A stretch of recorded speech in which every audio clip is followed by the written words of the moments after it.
فواد چودھری صاحب کی لڑائی ہے. ہمیں اس کے بعد اب ہم دیکھ رہے ہیں کہ یہ فواد چودھری صاحب ورسز شیر افضل مروت لڑائی بھی ہوگی. پھر ہم دیکھ رہے ہیں کہ جناب کہ نہ یہ ہوگا شیر افضل ورسز وہ جیسے وہ میں آپ کو بتا چکا رؤف حسن ورسز فواد چودھری میں بھی ہو چکی ہے. سو فواد چودھری صاحب اس وقت چومکھی لڑ رہے ہیں. 5-6 لڑائیاں جو ہے روز ایک نیا محاذ جو ہے نا کھول رہا ہے. خیر اس پہ آتے ہیں اس لڑائی کو خان صاحب کیسے اینڈ کر سکتے ہیں, یا خان صاحب کو سوٹ کرتا ہے کہ جب وہ جیل میں ہیں جب تک تو ان کی پارٹی پیچھے لڑتی ہی رہے. اگر یہ اکٹھے ہو گئے تو کل کو یہ میرے لیے بھی ٹربل پیدا کر سکتے ہیں.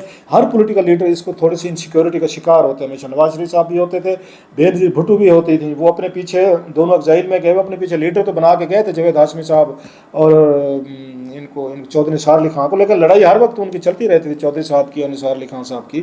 تو یہ بینظیر بھٹو صاحب جب دبئی گئے تو امین فہیم صاحب کو پیچھے بنا کر گئے تھے, تو ایک گروپ ان کے خلاف بھی فیصل صالح یاد وغیرہ ان کمپنی جو وہ بھی ایکٹیو رہتے تھے. سو وہ سمجھدار لیڈر جو ہیں پارٹی میں ایک دوسرے کو لڑائے رکھتے ہوتے ہیں تاکہ ان کی یونٹی نہ اور کل کو ہمارے لیے وہ خطرہ نہ بنے, اور دونوں جو ہے ہمارے دربار میں آ کے درباری بن کے ہمارے سامنے پیش ہوں تو میں اپنا دربار لگاؤں اور میں بٹھا کے ان کو فیصلے کروں. لہٰذا نواز شریف صاحب کے دربار میں بھی سارے جاتے تھے, دونوں گروپس جاتے تھے. بینظیر بھٹو صاحب کا دربار جو وہاں پہ دبئی میں لگتا تھا اس میں بھی یہ جاتے تھے, ایک دوسرے کے خلاف جانا, کان بھرنا. اور اب یہ ہم عمران خان صاحب کے دور میں دیکھ رہے ہیں یہاں پہ 3-4 گروپس پیدا ہو گئے. وہی درباری ایک دوسرے سے سارا دن بادشاہ کی قربت کے لیے لڑتے رہتے ہیں, اور بادشاہ سلامت نے کہا ہے آپ وہاں سے جیل سے کہ بھائی صاحب میں آؤں گا تو فیصلہ کروں گا. لہٰذا انہوں نے بھی بات کلیئر نہیں کی کہ جناب کہ ٹھیک ہے فواد اپنا بندہ ہے یا نہیں. کہتے تو بات مطلب مسئلہ سارا حل ہو سکتا تھا, سیٹل ہو سکتا. لیکن وہی والی بات کہ یہ بات ہر پولیٹیکل لیڈر کو اچھی لگتی ہے کہ جناب مار دھاڑ ذرا پارٹی کے اندر چلتی رہی. یہ بڑی ڈیپ بات ہے.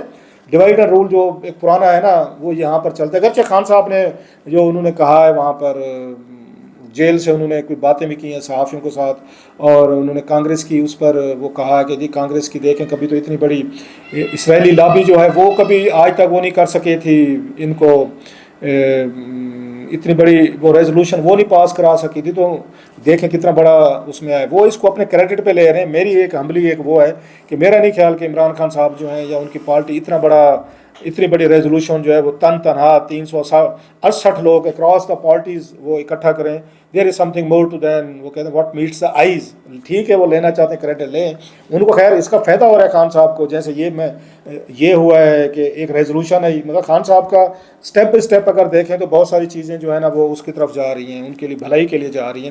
پہلے وہاں پہ آپ کو یاد ہوگا ہیئرنگ ہوئی تھی وہاں پہ, اس میں انہوں سینٹ کی جو ان کی کمیٹی تھی تو وہاں پر بیٹھ کے بہت ساری گفتگو ہوئی, سوال و جواب ہوئے. امریکنس کو بھی بلایا گیا تھا جس میں ڈونلڈ لو جو ہیں وہ بھی پیش ہوئے تھے. تو وہ ان کی سکسیس سمجھی گئی. پھر اب ریزولوشن آ گئی ہے اتنی بڑی جس میں مطلب ڈیمننگ ایک انڈائٹمنٹ سمجھ لیں, جس میں انہوں نے یہ امریکن کانگریس جو ہے اس پہ انہوں نے خاصی کنسرنس کا اظہار کیا جو پاکستان میں یہاں الیکشنز ہوئے ہیں مطلب اگین ریگڈ ہوئے ہیں, فراڈ ہوئے ہیں, انٹرنیٹ نہیں ہے, ہیومن رائٹس ابیوزز ہیں, ریسٹرکشنز ہیں اس پہ کی.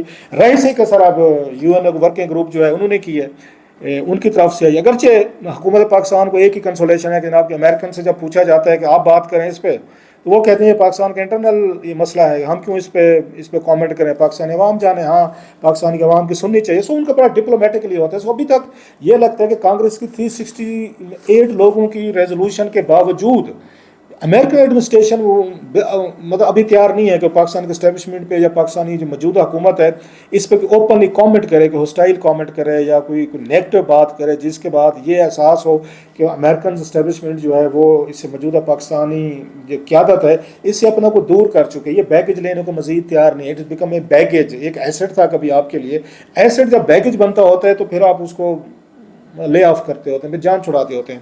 سو ابھی تک امریکن اس نتیجے پر نہیں پہنچے کہ پاکستان کے موجودہ اسٹیبلشمنٹ یا پولیٹیکل لیڈ جو ہے یہ بیگیج بن چکے, لہٰذا اس کو وہ کیا جائے. لیکن دوسری طرف جیسے میں نے کہا کہ خان صاحب مسلسل ان کے لوگ جو ہیں وہ لگے ہوئے ہیں, وہ ان کو ہٹ کر رہے ہیں. اب اس کی جیسے میں نے کہا امپلیکیشن بڑی خوفناک ہیں. نہ ہماری حکومت پاکستان ان امپلیکیشنز کو ریڈ کر پا رہی ہے اس کا کیا نتیجہ نکل سکتا ہے. لہٰذا وہی ایک ٹیمپو ایک جو ہے رکھا جا رہا ہے خان صاحب اور ان کے ساتھ. اگرچہ انہوں نے کہا تھا ڈلاگ ہم کرنا چاہتے ہیں, بات چیت کرنا چاہ رہے ہیں, لیکن ڈلاگ کہیں جاتے ہوئے نہیں دکھ رہا. سو اس کو ریاست کو بڑا شدید طریقے سے نقصان ہو رہا ہے. انٹرنلی تو جو ہو رہا ہے سو ہو رہا ہے. عمران خان صاحب اپنی پوزیشن پہ کھڑے ہوئے ہیں کہ ان کو فوج کہتے ہیں یا معافی مانگے, وہ کہتے ہیں میں کیوں معافی مانگوں. وہ معافی مانگنے کو تیار نہیں ہے. یہ فار گیو اور فار گیٹ کرنے کو تیار نہیں ہے اسٹیبلشمنٹ یا پولیٹیکل لیڈ. یوں آپ پھنس کر رہ گئے between the devil and deep blue sea والی جو بات ہوتی ہے، پاکستان بھی پھنس گئے، پاکستانی عوام بھی پھنس گئے. اب اس کے نتائج کچھ عرصے بعد آنا شروع ہوں گے. جو اگلی بات ہے جو میرا خیال ہے زلفی بخاری صاحب پہ بڑا ایک شدید وہ آئے گا، ایک ریئیکشن آئے گا حکومت پاکستان یا ریاست کی طرف سے، جو انہوں نے اگرچہ وہ تو اس کو بہت بڑی اچیومنٹ سمجھ رہے ہیں کہ عمران خان صاحب کے ساتھ جو پاکستان میں انصاف نہیں ہوا، جیل میں رکھا گیا ہے ان کا جو مین کیس ہے سائفر والا کیس تھا، کہ جس میں جو ان کے وکیل کا رائٹ تھا ٹو کراس ایگزامن کرنے کا ان کو یہ وٹنسز سے جو پروسیکیوشن کے، تو وہ رائٹ بھی جج نے ختم کر کے سرکاری وکیل کو دے دیا تھا یا نیا وکیل بنا دیا تھا. یہ اس وقت بھی اعتراض کیا گیا تھا بہت چیزوں کا کہ جناب اس کا مسئلہ ہوگا، اور اسی کو بیس بنا کے یہ اسلام آباد ہائی کورٹ میں بعد میں خان صاحب اور ان کا جو کیس جو ہے اس میں انہوں نے وہ کر دیا تھا، ان کو ریلیف دیا تھا بہت بڑا. اگرچہ اس میں جج صاحب نے ابو حسنات صاحب نے لکھا تھا کہ جناب کہ یہ مسلسل ڈیلینگ ٹیکٹس ہیں، ان کو ٹائم دیا جا رہا ہے اگین اینڈ اگین. یہ ڈیفرمنٹ چاہتے ہیں، یہ کسی نہ کسی بہانے سے یہ وٹنس کو کراس ایگزامن نہیں کرنا چاہتے تھے، لہٰذا لا کے اندر گنجائش تھی تو ہم نے وہ رائٹ ختم کر کے ہم نے سرکاری وکیل مقرر کر دیا تھا. لیکن آپ پتہ پاکستان جیسے ملکوں میں ان باتوں کو کیونکہ قانون لا عدالتوں کی کریڈیبلٹی اتنی زیادہ نہیں ہے، لہٰذا اس بات کو کسی نے بائی نہیں کیا. اور وہی کچھ ہوا ہے کہ اسلام آباد ہائی کورٹ میں بھی اسی چیز کو ایکسپلائٹ کیا گیا، یوز کیا گیا کہ جناب کہ آپ نے ہمارا جو رائٹ ٹو کوشچننگ تھا، کراس ایگزامینیشن تھا، وہ ختم کیا. اب اس ورکنگ گروپ یو این او میں یہ رپورٹ آ رہی ہے. اب یہ ساری رپورٹس اکٹھی ہو کے آپ ذرا ان کو دیکھیں نا کہ وہاں پہ امریکن سینٹ کی پروسیڈنگ دیکھ لیں، پھر اس کے بعد امریکن کانگریس کی ریزولوشن دیکھ لیں، پھر یو این او کی ورکنگ گروپ کی یہ والی دیکھ لیں کہ پاکستان میں انصاف کے تقاضے پورے نہیں کیے گئے اور ایک پاپولر ایک لیڈر کو جیل میں رکھا گیا، ان کے ساتھ انصاف نہیں ہو رہا، اور پلس ان کی پارٹی کو پاور میں نہیں آنے دیا جا رہا. باقی جو بہت ساری اور بھی ہیومن رائٹس ابیوزز یا ان کا جو رائٹ تھا وہ اس میں بات کی گئی ہے. اب سوال یہ ہے کہ اس میں ایک اور بڑی اہم چیز ہے جو میرا خیال ہے بڑی دو چیزیں ہیں. ایک تو یہ ہے کہ اس گروپ نے حکومت پاکستان سے بھی اپنا موقف مانگا تھا اور اس کے مطابق انہوں نے اپنا موقف نہیں دیا. میرا خیال یہ سب سے بڑا کرمنل ایکٹ کیا گیا اگر یہ موقف نہیں دیا گیا، اور ان کو انگیج کرنا چاہیے تھا جب آپ یو این او آپ سے مانگ رہا تھا. ابھی تو اعظم تارڑ صاحب جو ہیں انہوں نے آئے ہیں اور پریس کانفرنس کر دی ہے کہ جناب کہ یہ پاکستان کا انٹرنل معاملہ انصاف کیا گیا، انصاف اور قانون کے تقاضے پورے کر کے خان صاحب عمران خان صاحب جیل میں ہیں.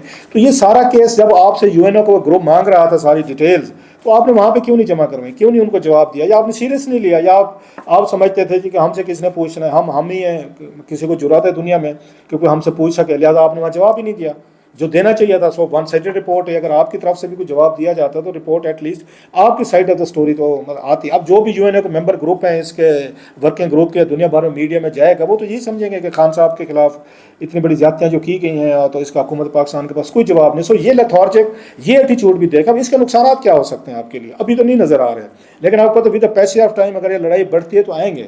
اسی طریقے سے ملکوں پہ یہ پابندیاں لگنا شروع ہو جاتی ہوتے ہیں. ایران پہ لگیں، اس کے لیبیا پہ لگیں، عراق پہ لگیں، شام پہ ہم نے دیکھا اس پہ لگیں، نارتھ کوریا پہ لگیں. تو یہ چیزیں پھر بڑھتے جاتے، رشینز پہ اب بھی لگی ہیں. ٹھیک، اب آپ کہیں کہ نیچر ڈفرینٹ ہوتے ہیں، لیکن الٹیمیٹلی مواد تو بن رہا ہوتا ہے نا، پیچھے سے کوئی نہ کوئی آپ کے خلاف کچھ چیزیں تو آ رہی ہوتی ہیں جو آپ سمجھتے ہیں کہ یہ معمول کا کام ہے، ہمارے ملک میں کوئی نہیں ہے، یا آپ سمجھے بیٹھے چائنا بیٹھا ہے، کل کو چائنا ویٹو کر دے گا. اگر خدا نہ خواستہ پاکستان کے خلاف انہی چیزوں کو بنیاد بنا کر اس میں یو این او میں کوئی ریزولوشن لائی جاتی ہے یا یو این او میں کوئی گروپ یہ چیزیں لے کر جاتا ہے، اگلی سٹیج تو وہی ہوگی لابنگ کرنے کے لیے کہ وہاں پہ پوائنٹ آؤٹ کیا جائے اور اس پہ کہا جائے حکومت پاکستان کو آپ پریشرائز کریں یا ان پہ خلاف کوئی کارروائی کریں. تو آپ اس طرف لے کر جا رہے ہیں چیزوں کا. وہ یہ ایک علیحدہ بحث ہے جو انہوں نے کی ہے. آون چودھری نے کہا ہے کہ جناب کہ یہ پاکستان کے خلاف سازش ہے، پاکستان کے خلاف دشمنی ہے، کہ پاکستان کی یہ ساری چیزیں جو ہیں زلفی بخاری یا خان صاحب یا ان کی پارٹی جو ہے نا وہ وہاں تک لے کر جائے. لیکن سوال وہی پیدا ہوتا ہے کہ آپ یہ چیزیں اتنی بہت آگے دینے کیوں جا رہے ہیں. آپ عمران خان صاحب سے ان کی پارٹی توقع رکھتے ہیں وہ حب الوطنی دکھائیں، وہ نہیں دکھا رہے تو آپ دکھائیں. آپ کہیں نہ کہیں بیٹھ کے چیزوں کو سیٹل کرنے کی کوشش کریں. بہرحال خان صاحب اور ان کے حامی جو ہے دے آر ناٹ کمنگ سلو، اور وہ جو ان سے بن پا رہا ہے وہ کر رہے ہیں. اب اس میں پاکستان کے کیا نقصان ہوگا، عوام کے کیا نقصان ہوگا. حکومت پاکستان کے میں نے بتا دیا سیریسنیس کتنی ہے کہ انہوں نے اس رپورٹ پہ کامنٹ ہی نہیں دیا ان کو جو دینا چاہیے تھا. سو دونوں سائڈ سے عمران خان صاحب بھی اپنی اس کا شکار ہے کہ میرے ساتھ زیادتی ہوئی، حکومت پاکستان فوج سمجھتی ہے ہمارے ساتھ زیادتی ہوئی ہے، عوام اس میں بیٹھی تماشا دیکھ رہے، جس کو الٹیمیٹلی خدا نہ خواستہ کہ اگر زیادہ معاملات بڑھ گئے انٹرنیشنل لیولز پہ تو سفرنگ جناب آپ نے دیکھ لینا. عمران خان صاحب ان کی پارٹی کے لوگوں کو کچھ بگڑے گا، بڑے لوگ ہیں نہ حکومت پاکستان کو جو چلا رہے ہیں اسٹیبلشمنٹ کا، نہ ان کا کچھ بگڑے گا. یہ بڑے بڑے لوگ ہیں، دو بڑے ان کی لڑائی ہے اور مارا اس میں پاکستانی عوام نے جانا ہے.